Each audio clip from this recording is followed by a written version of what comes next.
Truth, justice, whatever. It's a Supergirl reaction. Watch it or perish.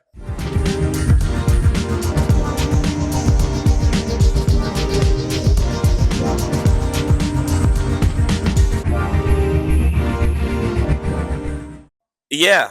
Yep. That's the sentiment right there. So You're legally bound to watch it now. yeah.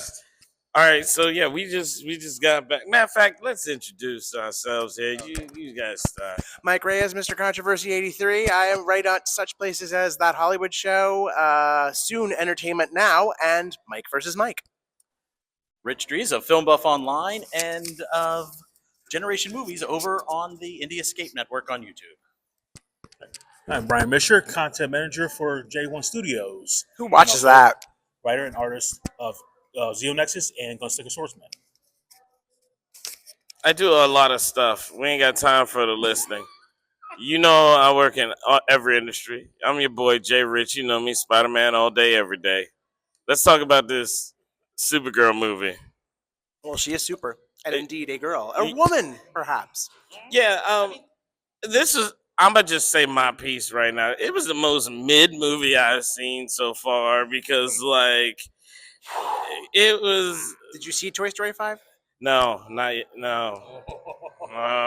No. We'll have A lot of shade being shots thrown fired. right Yeah, I don't hate the movie. It was okay. Let me. Don't mind me. I came in a weird place mentally, so I'm coming in hot.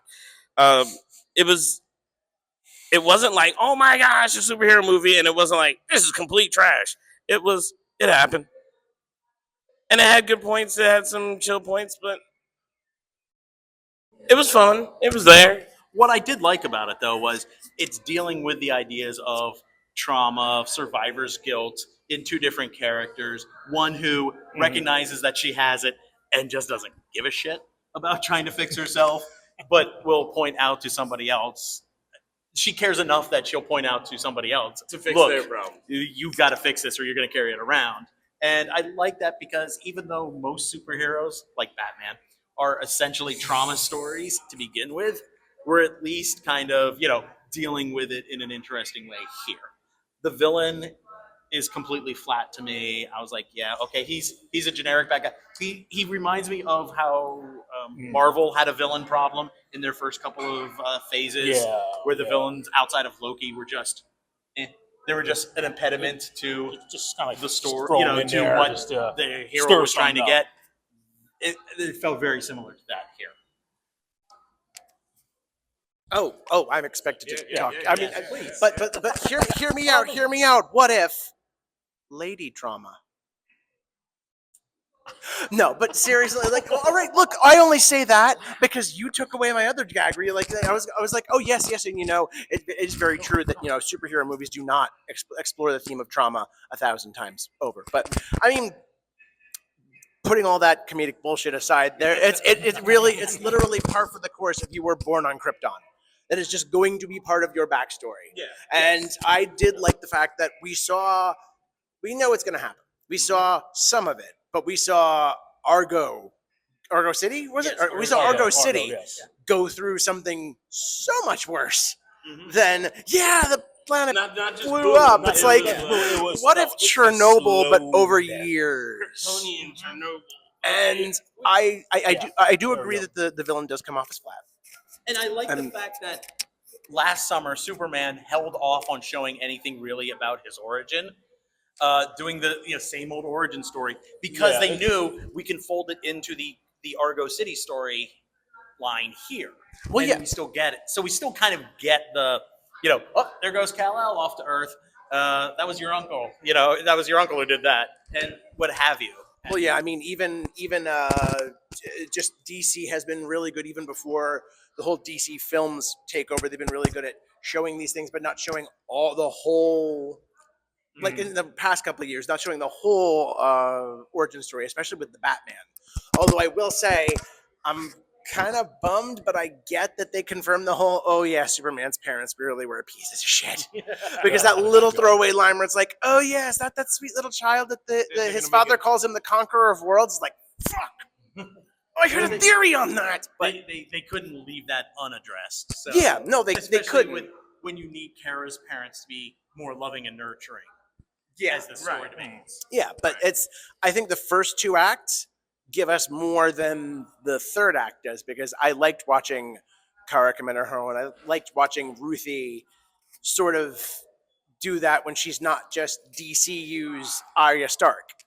I Right. did like seeing these characters basically be characters and have like sort of a shaggy little road trip sort of movie here. And also, I was telling this to the reps, but Craig Gillespie, I think he's a male director that's really good at portraying female narratives and not like ham fisting it, or just it's not. Basically shoving it in your face.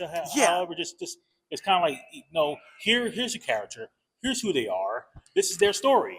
Not just like. Oh yeah, because not he the also tropes, directed not Cruella. Right, not the tropes, not the things we see. And I, Tanya, which was that is very underrated, I, Tanya. But I feel like he's a male director. We're like, you don't find yourself sitting through the movie asking, did a guy direct this or something? No. And also, you have Ana Noguera. If I'm pronouncing your name wrong, ma'am, I'm sorry. You have a female writer that created this, crafted this story. And then, again, it's just the first two acts are great. The third act kind of just, it's a superhero ending, complete with big, loud explosions. And all right, so I mentioned this earlier, but I need to ask you again on camera. Is Lobo supposed to be the Beetlejuice of the DCU? Because that is very much what I'm getting from. Very much his personality. That is very much what I'm getting thing. from Jason Momoa here, and I'm not complaining. It's just this connection I was saw. good. Yes, Lobo, even in this film and even in the comics, he's literally the Beetlejuice of DC Universe, because he's always cracking jokes. He's always doesn't take himself too seriously. Now, I don't know about anybody else, but I was kind of afraid because they have been hyping up.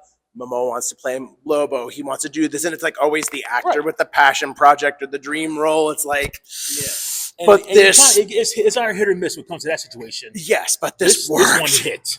This worked, and especially just a little different intonations in his voice, like the accent kind of jumps here and there. I like him and better. He's very much a chaos agent. I like him better as Lobo than I do as Aquaman.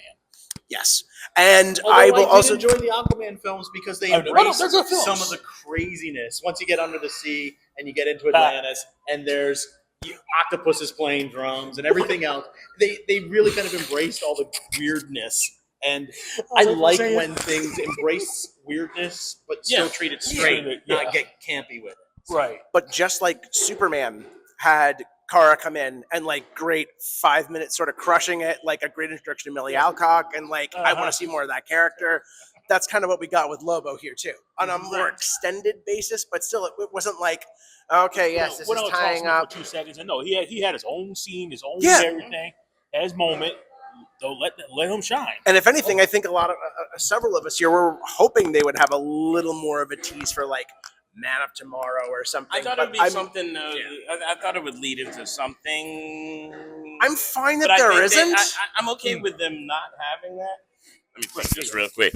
I'm okay with them not having that. I just want. It is his show. It is my show. I mean, not for long. Warner Brothers is circling. I know, right? Let's not talk about that on camera. I mean, it'd be a nice acquisition. You'd get a nice check. Yeah, that's true. You get your own shield. But the thing with this, I don't get it wrong. I had fun with parts, but it was very. If it wasn't fun, it was meh. It felt like it dragged in spot. When it felt like some of it feels like a TV show, and then some parts feel like a movie, and then some parts feel like, I hate to say it, but it did feel kind of like Guardians of the Galaxy with a DC skin on it. Yeah, but I still, again, but I'm not mad at that. I'm not mad at that. But again, I wonder if that's the planned aesthetic, and but I also still wonder how much. I also wonder how much that is just James Gunn's aesthetic, and also I'm sure that's what I mean. That's what I mean. Even without looking at the credits, I would assume Beth Mickle might have done the production design on this, and she's been with him for like Superman and I think Guardians 3, and like there's just he has his visual language as well as his thematical language. But I'm not saying that's a bad thing. I know people will see that, Yeah. and then some people will take that as a negative. And it's like it's like when you see a I Sam didn't feel Raimi that movie way. and there's like crazy extremes going on with camera play, like you expected. Even in a Spider-Man movie, like you saw that. When they announced Sam Raimi was directing Spider-Man, I literally picked up my phone, called my best friend, who is a huge Sam Raimi fan as well as I am, and said, "Dude, Sam Raimi's directing Spider-Man. All I can see in my mind's eye is webbing, like, you know, The camera faces. staying on the webbing as it's whipping along." Right. So each one of these creators, and I think just like with the Marvel movies, well, with the MCU, they had an aesthetic that they were trying to stick to that very much was like a Marvel formula. Disney has it with their throughout the ages, like with the Renaissance. Yeah. So I think Gunn's vision overall is going to have a certain aesthetic. I'm not mad at that. I'm just mad at the subpar cover of the middle that they decide to play at like the heartwarming moment of the third act. It's like, are you selling me car insurance or is this a superhero battle? I love the fact that on some distant planet, in some skeevy dive bar, somebody is still singing "The Boy from Ipanema." Yes, And that the girl from Ipanema. Well, depends on who's singing it. Because that's an easily interchangeable. Hateful of you. Hey, Equal I'm rights. saying. But I think I was the only one who Person actually freak. laughed at that. I Okay. laughed at that. Okay. I laughed too. Because I twigged onto that keep really music going. fast because it's a song I actually do like. Right. You know, It's a good unironically, song. yeah. And it's Ultimate used elevator so- music. yeah. Like, Ultimate elevator If music. done wrong. I've seen it. They did it in Bosom Buddies once years ago with Amy Jo Sperling singing it, and that was like comedy highlight of my life. She was amazing. Rest in peace. I think I remember that. But Wendy Jo. Wendy Jo, excuse me. Why did I say Amy Jo? Amy Jo Johnson. That's what I was my- thinking. my and brain then I is- was doing, then you I've said been up- bosom buddies, and I was like, nope, different era. Let's go back in time. Wrong one. But we But got it. So what are your overall thoughts? What are your thoughts? That's this for me. This was I enjoyed this movie. This was actually kind of fun, and yes, there are some quiet moments and some high moments, but this movie was better than 1984, 1986 film that we got years ago. Well, that's kind of a low bar, but it's nice to see it exceed it. I wanted bumper cars. Dear Lord. That reference. The defense rests, Your Honor. Wow. But overall, You this, and you, I know you know it. The second you turn around, I was like, Yeah. Old men calling each other out. wait, but really, it's a good film. It's a good watcher film. yeah, it's easy to it's watch. a good watch. I think it's easy to watch. It's not like Yeah. you know. My biggest disappointment is its scheduling. It's between Toy Story 5. Next week we've got Minions and Monsters, both big family features. This definitely, I feel, could be a family kind of film. Even if your kids are a little older, you know, maybe not take the 10 and unders. But you know, this I think Yeah, 'cause I think this is gonna get. There's I a bit think of this. language in there. But Yeah, not there too is. There's not that much. But Like, I still think No, you no, can I think take it's, the it's like kids. PG-13. Yeah, Yeah. I think this is gonna Yeah. get demolished by those two movies. Yeah, I can see Unfortunately, that. at the box office. The Minions have a huge And following. I don't think it's fair to the movie. And if the movie underperforms, it's going to make the worst element online happy. And I don't want those people to be happy. Twitter. Unfortunately, the projected ticket sales are not looking good. No, they are not. And that- Which is They're- funny they're- considering it- this helped crash the servers the morning that they went online. Yeah, and it's crazy because like they're looking at it as like one of the worst. Like, That's if you measure it by like superhero. You measure it by a certain standard, but you think that but people need to no, keep I'm it. talking about within just the DC live action. But even in that, but that's also tough because you got Justice League. You can't beat Batman. You can't beat Superman. yeah, like, but even in that respect, you have to realize people have to realize that the DCU run that James Gunn's putting together. This is still what movie 2, and they have a yeah. TV show. Okay, and they've got another TV show coming, but this isn't like Marvel, where I don't think we have enough data to really like. They'll judge it against other films, and I think it's going to be unfair to a certain point, where it's just like, oh well, it didn't, you know, it didn't do what Iron Man did. It didn't do what this did. It didn't do what like. Remember too, box office is not the sole indicator of financial success for a movie. Well, nobody gets you a Especially- sequel. It does Especially on nowadays. streaming. Especially How well nowadays. does the physical media do? What kind of tax Physical what kind of media. tax rebates were they getting to make this movie? that helped impact the budget. Tax rebates. You better watch yourself, Butler. Oh God, I can't wait for That's not exactly the type of talk you should be saying in front of the board. That is not my best. No, I've done better. It's We- late. we- But there's we- that whole it's cascading late. waterfall of profitability and of various income streams that I think will help this movie, but people are going to kind of like not know it because Warner's and most studios don't really talk about it or release that information. Right. So hopefully it does well enough that they want to do a sequel. I mean, I'm sure we're going to see Millie Allen. I as feel like Supergirl even if and they some don't, other stuff. but even if they don't do a sequel to Supergirl, I expect to see Supergirl in other Yeah. DC. Oh, yeah, well, like, that's- I mean, look at the Hulk in the MCU. That's sort of that's sort of the trap door where it's like even if you have an actor or a character on the hook, it's like, oh, we're not giving that franchise a sequel. Okay, we're gonna give them. Well, they'll be in other ancillary products, and I know that's Universal versus Marvel. Yeah, that's yeah, different that's a whole- actors, but it's a that's whole still a legal similar. It's a kerfuffle. similar. Yeah, no, I see your point. Equivalent. 20 years since the last individual Hulk film. I mean, when are we going to see Harry Styles in the MCU again? Yeah, good point. Yeah. My point. And that's why I think DC doesn't do the mid and the post credit scenes as often, or if they do, it's something that is tangible. We should probably let them know. No No post mid, no credits. post. Yeah. No mid post, Although, if nothing you want, credits. sit through the credits and enjoy the music, which is something I always advocate for. No, I'm serious. I'm gonna. Sit back, I did. relax, finish your popcorn. I mean, I guess I did. run to the bathroom, Honestly, I didn't even do that with this movie. I just zoned out and just was waiting to see if they were gonna. I mean, they showed the logo again.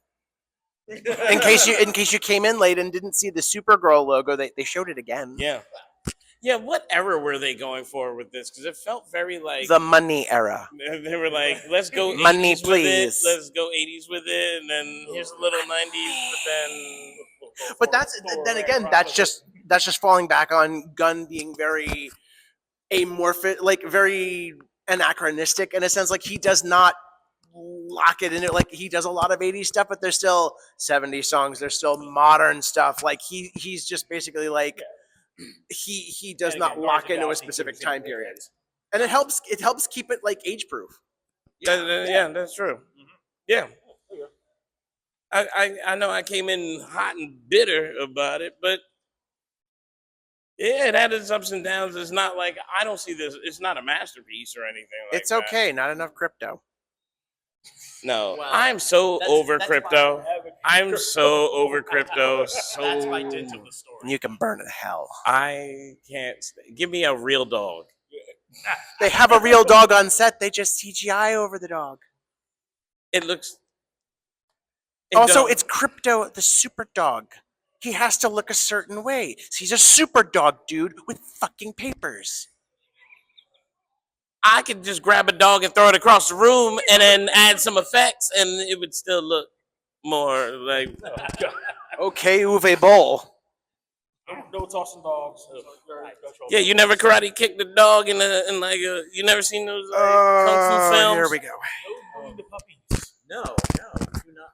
The quickest way for me to Oh, they don't get harmed. is- They're professional fighters. Yes. They know they're black belt dogs. Supergirl's okay. Yeah, Go see yeah, it if you we're- need something to go see. If not, Yeah, the Odyssey's coming up in a couple weeks. See how we just sidetrack? And the Celebrity Sex Pass, which is fantastically hilarious. Oh, the kids will love that one. Yeah. And hell, we got Super Troopers 3 coming up. Comedies. Again, cannot for the kids. wait for that. Again, for the I know. kids. I do want to Let's see go that. see- I do want to see Comedies are that. coming back.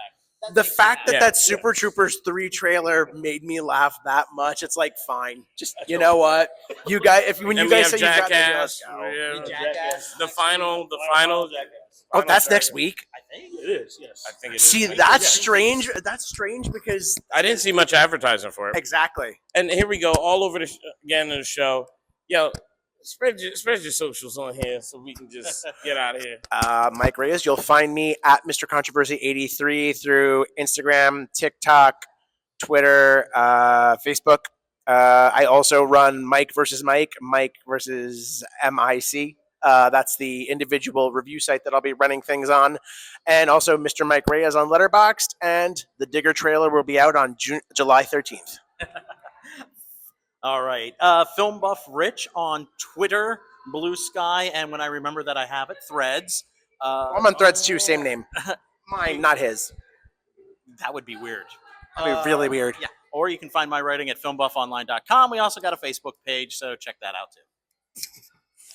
And you can find me on Instagram and Facebook under Double Driver 1313, and on Twitter as well under same title, Double Driver 1313. And my reviews on J1 Studios as well. Yeah, J1 Studios. Just Google me, my dudes. That is a lot of trust. That is a lot of trust. They've already found you if they're watching. You know, I'm tired. I got a lot of stuff. I got to do a press conference video soon. So you know how it is. You know, like, subscribe, do all that stuff. You Go know. to the archives, watch some of our older videos with or without us. Yeah, right? Ones with us are usually better. And help a brother out. Come on.